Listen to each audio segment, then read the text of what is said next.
The emergency lights on the 11th floor flickered once, then died completely. Alex Thompson stood frozen in the pitch-black corridor, his flashlight beam shaking in his hand. At 3:17 a.m., the entire building was supposed to be empty. But he could hear it clearly now, slow, deliberate footsteps behind him. They stopped when he stopped. He spun around, heart hammering against his ribs. The beam of light cut through the darkness, revealing nothing but empty cubicles and silent desks. Then a whisper brushed against his ear, cold and intimate. "Alex, why are you still here?" He ran. His boots slammed against the tiled floor as he sprinted toward the stairwell. Behind him, the footsteps followed, not fast, not slow, perfectly matching his panic. He didn't dare look back. When he finally burst into the brightly lit control room on the ground floor, he was gasping for air. Raymond and Marcus stared at him.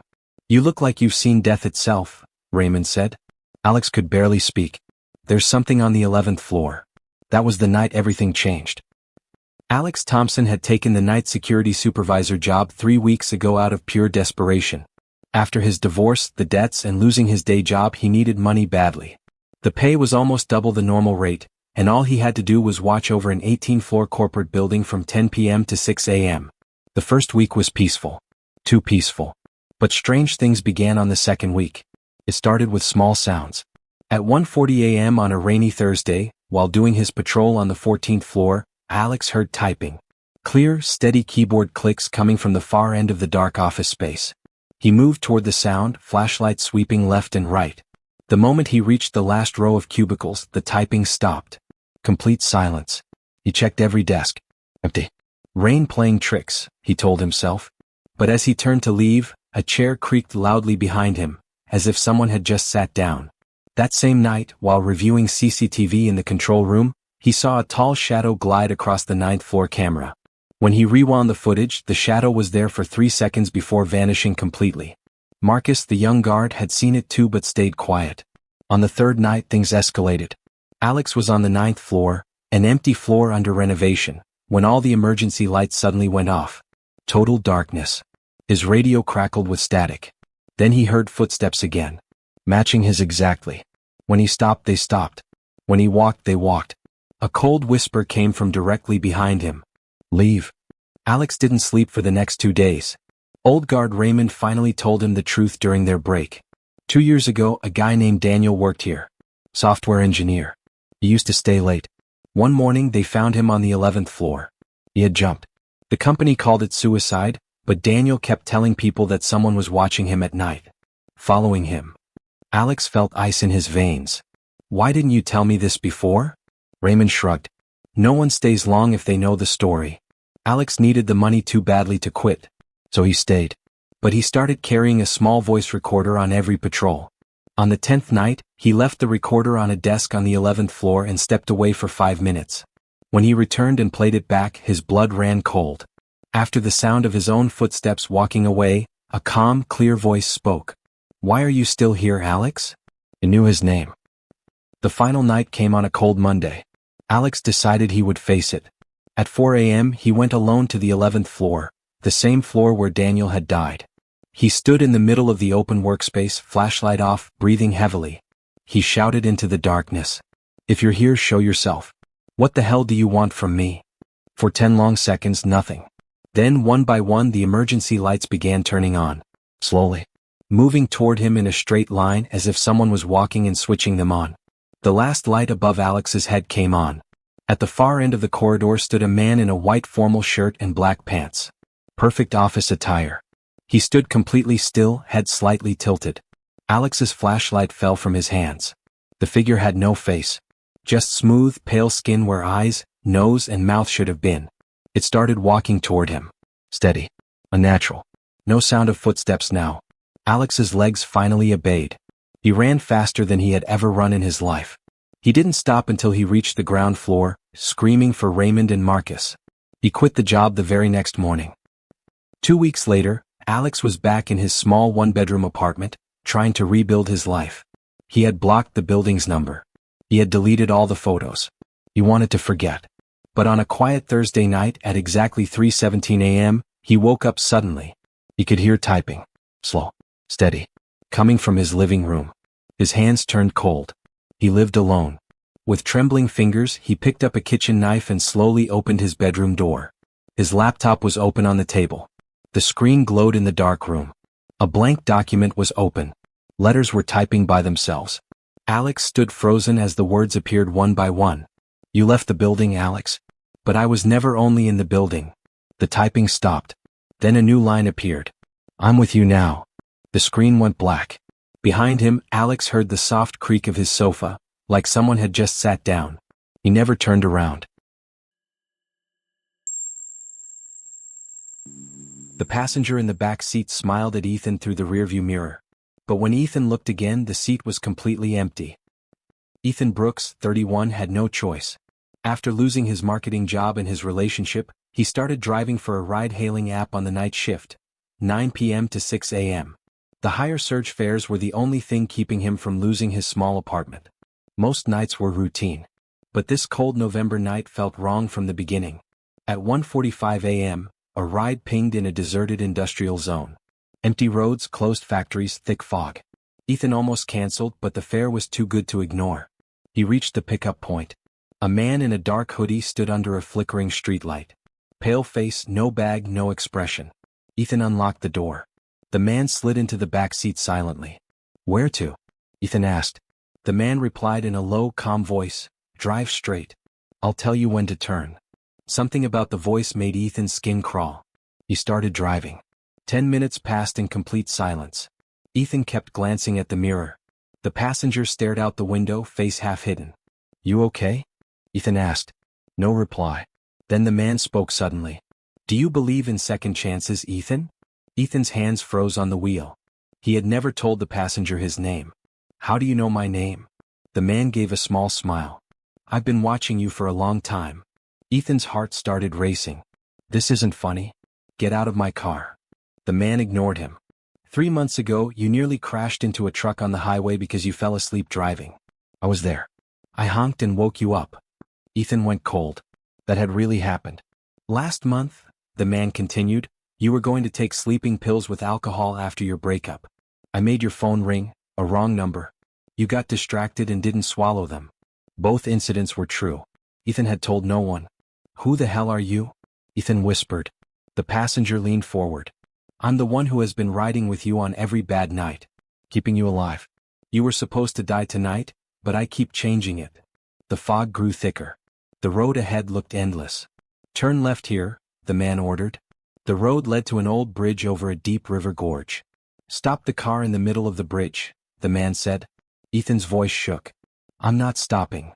"You have to," the passenger replied softly. "Because tonight is your real death night. Unless you ask me to save you again." Ethan stopped the car on the empty bridge. His whole body was trembling. He turned around. The back seat was empty. Seatbelt still buckled. Doors closed. No one there. Ethan screamed and slammed the accelerator. He drove straight home, hands shaking the entire way. For the next 3 nights, Ethan didn't drive. He stayed locked inside his apartment. But rent was due and food was running out. On the 4th night, he logged in again. The first ride was normal. The second ride came at 2:30 a.m., same industrial area. Ethan's stomach dropped when he saw the location. He reached the spot anyway. The same man in the dark hoodie was standing under the flickering light. Ethan locked all doors. "Stay away from me." The man smiled, walked forward, and passed straight through the locked door. He sat comfortably in the back seat. "Drive, Ethan," he said. Ethan drove, paralyzed by fear. This time the man was different, colder, angrier. "You never thanked me," he said. "I saved you so many times and you still drink, still think about ending everything. You don't get to choose when you die. I do." The car temperature dropped sharply. Ethan looked in the mirror. The man's face was changing, eyes sinking, skin turning pale and stretched. Ethan slammed the brakes in the middle of a deserted road and ran out screaming. He hid behind an old warehouse and called the police. When the police arrived, his car was standing exactly where he left it. Empty. The ride status on the app showed, completed normally. The police thought he was drunk and let him go. Ethan quit driving the very next day. He took a low-paying daytime job at a warehouse. He started therapy. The nightmares slowly became less frequent. But exactly 1 month later, on a quiet Tuesday night, Ethan woke up at 3:10 a.m. feeling extremely thirsty. He walked into the dark kitchen. His car keys were lying on the table. He had sold the car 3 weeks ago. As he stared at the keys, condensation began forming on the kitchen wall. Letters appeared slowly as if an invisible finger was writing them. "I'm still riding with you, Ethan. Some passengers never leave." Behind him, in the darkness, he heard the soft, unmistakable sound of a car door closing.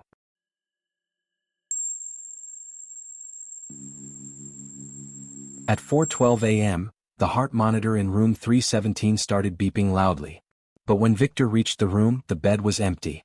The patient had died 3 hours ago. Victor Hayes, 29, worked the night shift as a hospital orderly at a large medical center on the edge of the city. After his mother's long illness and heavy medical bills, he took the job because it paid well and offered overtime. His shift ran from 8 p.m. to 8 a.m. He was responsible for moving patients, cleaning rooms, transporting bodies to the morgue, and helping the night nurses. Most nights were quiet and exhausting. But for the last 10 days, something had been wrong on the 3rd floor. It started small. Victor would finish cleaning a discharged patient's room, turn off the lights, and walk away. Minutes later, the call bell would ring from that same empty room. When he returned, no one was there. The bed was neatly made. The equipment was off. The nurses joked about ghost calls. Victor didn't laugh. One night, while pushing a stretcher down the dim corridor at 2:30 a.m., he saw a patient in a hospital gown standing at the far end, facing the wall. Victor called out, "Sir, you shouldn't be out of bed." The figure didn't move. When Victor reached the spot, there was no one. Just an empty hallway and the faint smell of antiseptic. He started drinking more coffee to stay awake. The real trouble began on a rainy Wednesday night. Victor was assigned to transport a body from room 317 to the morgue. The patient, an old man named Mr. Reynolds, had passed away at 1 a.m. Victor arrived at 3:45 a.m. to move the body. The room was cold. The sheet was pulled over the face. As he was wheeling the stretcher out, the heart monitor suddenly turned on by itself and started beeping, a steady, normal rhythm. Victor froze. He checked the machine. It was unplugged. He quickly pushed the body to the elevator and went down to the basement morgue. After handing over the body, he signed the paperwork and returned to the 3rd floor. Room 317's door was open. He clearly remembered closing it. Victor stepped inside. The bed was empty, sheets pushed aside as if someone had just gotten up. The call button was lying on the floor. The room smelled strange, not medicine but something like wet earth. He radioed the head nurse.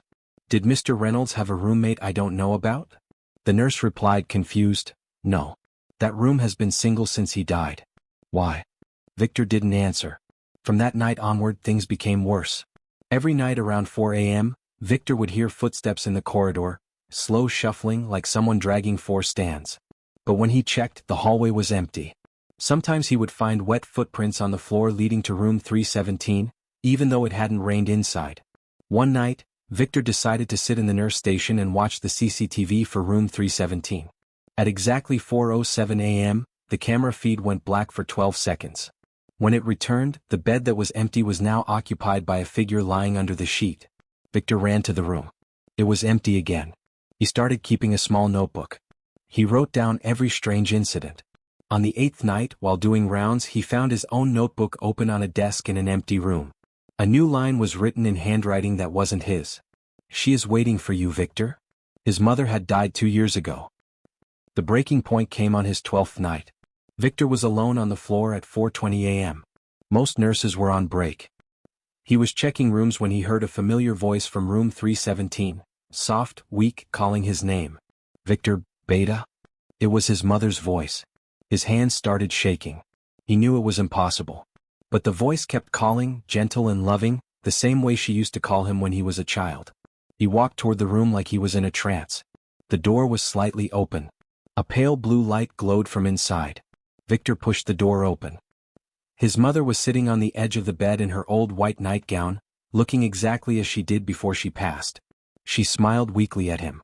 "I've been waiting for you every night," she said. "Why don't you come sit with me?" Victor's eyes filled with tears. For a moment he forgot everything. He took one step forward. Then he noticed her feet. They were not touching the ground. She was floating slightly above the floor. Victor stopped. The smile on her face slowly faded. Her eyes turned completely black. "You left me alone that night, Victor," she whispered. "You were working late. You should have been with me." Victor backed away. The figure rose higher, head tilting at an unnatural angle. He ran. He ran through the corridor as all the call bells on the third floor started ringing at once, a deafening, chaotic noise. Every empty room was calling for him. He reached the stairwell and didn't stop until he was outside the hospital in the pouring rain. Victor quit the job the next morning. He moved to a different city and took a daytime job at a supermarket. He tried to forget the third floor. But 2 months later, on a quiet night in his new apartment, he woke up at 4:12 a.m. His room felt ice cold. From the corner of his dark bedroom, he heard the soft beep of a heart monitor. Then a gentle voice called out, "Victor, Beta. The bed is empty again." He never turned on the light. At 4:47 a.m., the call light from room 412 started flashing again. But when Victor entered the room, the bed was empty. The patient had died 11 days ago.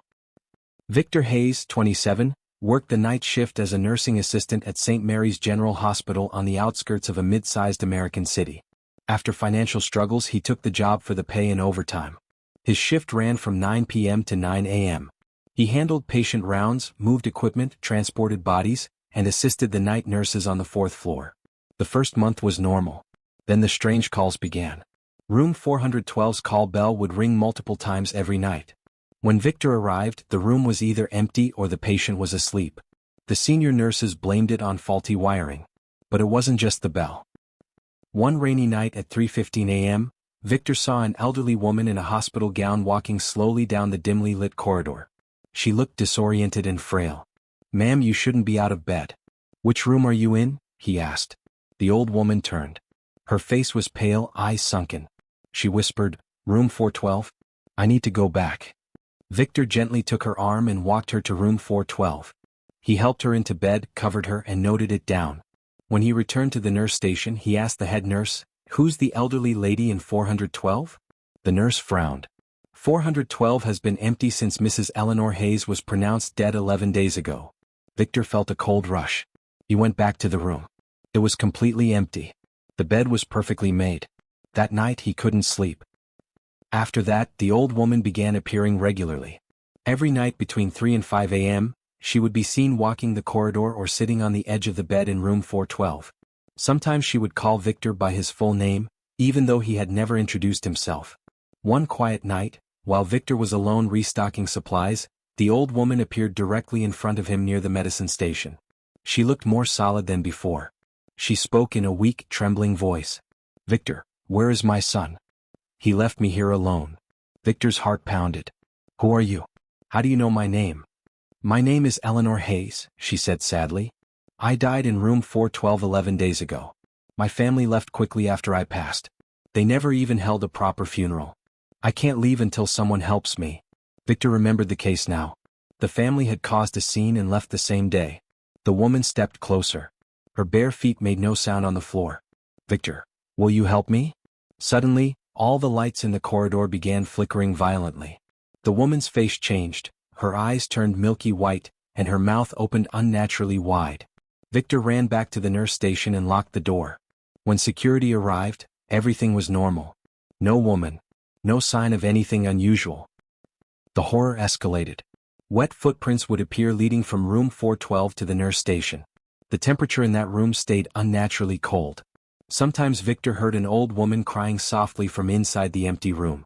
On the CCTV, he once saw the woman standing directly behind him, but when he turned, no one was there.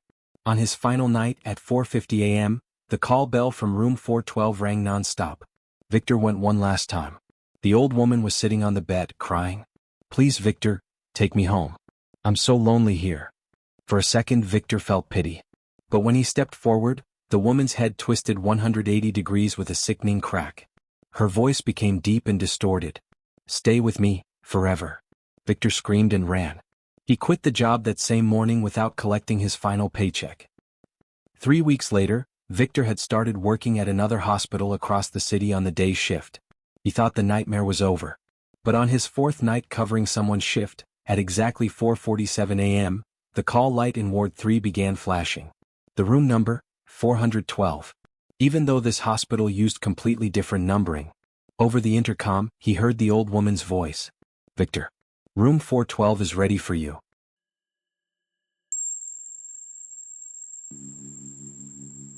At 2:58 a.m., the 4-pump in room 509 started beeping loudly. When Daniel entered the room, the patient was fast asleep. But the pump was showing a medication that had never been prescribed.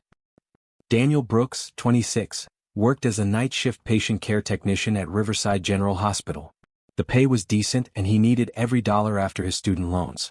His shift ran from 8 p.m. to 8 a.m. on the 5th floor, the general medicine ward. For the first few weeks, everything was routine. But for the past 10 nights, something had been wrong with the 4 pumps. It started small. Pumps would suddenly start running even when the patient's 4 bag was empty.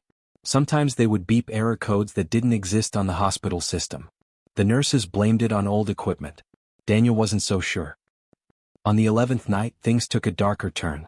At 2:58 a.m., Daniel was walking the quiet corridor when he heard the distinct beeping of an 4 alarm coming from room 509.